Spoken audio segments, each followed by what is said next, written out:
Before we touch any more code, we need to earn the right to optimize, because in real systems, performance failures don't happen because people are lazy. They happen because people optimize based on intuition. And intuition is unreliable, so in this section we build a mathematical frame for why concurrency works, and why it sometimes fails spectacularly. We're going to use 3 tools: Amdahl's law to show the ceiling, Little's law to explain queues, and context switching cost to reveal hidden overhead. If you're a senior student, this is the mindset shift. You don't add threads. You justify threads using math and measurements. Practical systems fail for mathematical reasons, not emotional reasons, not motivational reasons. Math. Concurrency is powerful, but it is never free. Every benefit has a constraint. So before we add threads, we lock in 3 principles. Amdahl tells us speed up has a ceiling even with infinite resources. Little tells us latency automatically creates queues, no opinion, just physics of systems. And context switching tells us too many threads can burn CPU doing nothing useful. Here's the senior level mindset. If you claim performance improvements, you must justify them with math and verify them with measurements. Otherwise, you're just telling a story. Amdahl's law is the simplest brutal truth in parallel computing. Speed up depends on 2 things. How much of the work can be parallelized, that's P, and how many workers you have, that's N. The key idea is not the formula itself, it's what it implies. As N grows, the sequential part, the part you can't parallelize, starts dominating. So if 10% of the work is sequential, that 10% becomes your wall. No matter how many cores you throw at the problem, that sequential slice controls the ceiling. That's why blindly adding threads is often disappointing. Let's make it concrete. If 80% is parallelizable and 20% is sequential, that sounds great. People hear 80% parallel and they start dreaming. Now plug n equals 10. The result is about 3.57 times speed up, not 10 times, not even close. This is the moment many students realize something important. Parallelizable does not mean parallelized. And threads do not equal speed up. The sequential fraction is the enemy, always. Now we go 1 level deeper, let n go to infinity. That means unlimited resources, perfect scaling conditions. The formula collapses to a terrifyingly simple limit. Maximum speedup is 1 over the sequential fraction. So with p, we're at 0.8, sequential is 0.2, max speedup is 5 times. That's it. This is why performance engineering is discipline. Even infinite hardware cannot defeat a bad sequential bottleneck. This is your 1-minute sanity exercise. If half the program is sequential, pi is 0.5, then even with infinite cores, the max speedup is 2. So if someone promises 100 cores will make it 100 times faster, your answer as an engineer is impossible. And this is the mindset we want. You should be able to reject nonsense performance claims instantly.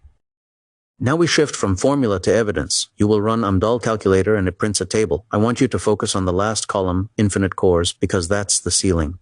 That column is the truth. It tells you what you can never surpass, no matter how clever you think you are. In your report, copy the table or screenshot it and highlight the infinite cores column. Because later, when you measure thread pool experiments, you will see these ceilings appear in real life.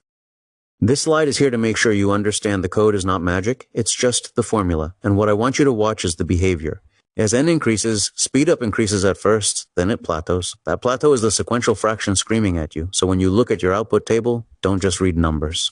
Read the shape of the curve. The curve teaches you engineering judgment. This is a correctness checkpoint. If P is 50%, max speedup is 2. If P is 75%, max speedup is 4. If P is 90%, max speedup is 10. If P is 95%, max speedup is 20.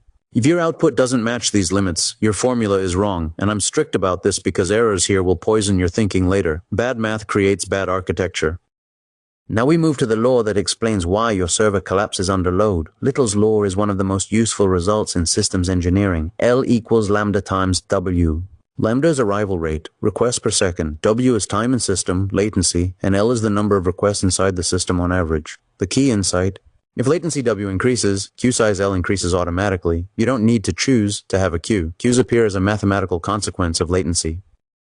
The example, 50 requests per second, and each request spends 200 milliseconds in the system. That means on average, 10 requests are inside the system simultaneously. Now think, if you only have 1 worker thread, those 10 requests can't be processed simultaneously, so they pile up and W increases further, which increases L further, which creates a feedback loop. This is how systems spiral into collapse. Little's law explains the queue explosion you observed in the single-threaded demo. Now your quick exercise, 80 requests per second and 0.25 seconds average time means 20 requests in the system. That's not a guess, that's a requirement. So as a system designer, you must provision concurrency capacity to match expected L. This is why concurrency is often not optional. It is mathematically required. Now we address the part students hate, the cost of threads. Threads are not free. When you have too many, the OS spends time switching between them. That switching is not productive work. It saves registers, disrupts pipelines, and worst of all, destroys cache locality. That's why tail latency explodes with massive thread counts. This is exactly what you will observe later. P50 might look okay, but P95 becomes ugly. Tail latency is where overhead shows up first. Let's quantify it. If a context switch costs 5 microseconds, tiny, and you do 100,000 switches per second, that's half a second lost per second. Half your CPU doing overhead. This is why performance sometimes gets worse when you add threads. You are not adding capacity, you are adding chaos. Now put the three laws together. Amdahl gives you the ceiling, little gives you the queue behavior, context switching gives you the hidden cost. So concurrency is a balance. You want enough parallelism to exploit idle time, but not so much that you turn your scheduler into your bottleneck. This synthesis is the beginning of real performance engineering. This is how engineers think: predict, test, explain. You're about to add threads in the experiments. Before you do, you must predict what happens to P50, what happens to throughput, what happens to CPU usage. Write predictions now. Later, your job is not only to measure, but to explain why your prediction was right or wrong. That's how you move from student to engineer. This quiz is not for grading, it's for cleaning your thinking. Throughput does not guarantee low latency. More threads do not guarantee better performance. Parallelism requires multiple cores. Concurrency doesn't. Correct. Low CPU does not automatically mean underutilized. It depends on I/O weights. And concurrency is mostly useful for I/O-bound tasks, but there are nuanced cases. The goal is to build defensible reasoning. You must be able to argue these points clearly. Here's the summary you should be able to say out loud. Concurrency is not speed, it's hiding waiting. Latency and throughput are different. Most servers are I/O bound. Homework is mandatory because it locks the ceiling into your brain. Run Amdahl calculator, paste the table, answer one question: why does speed up plateau? If you understand that, you're ready for the experiments.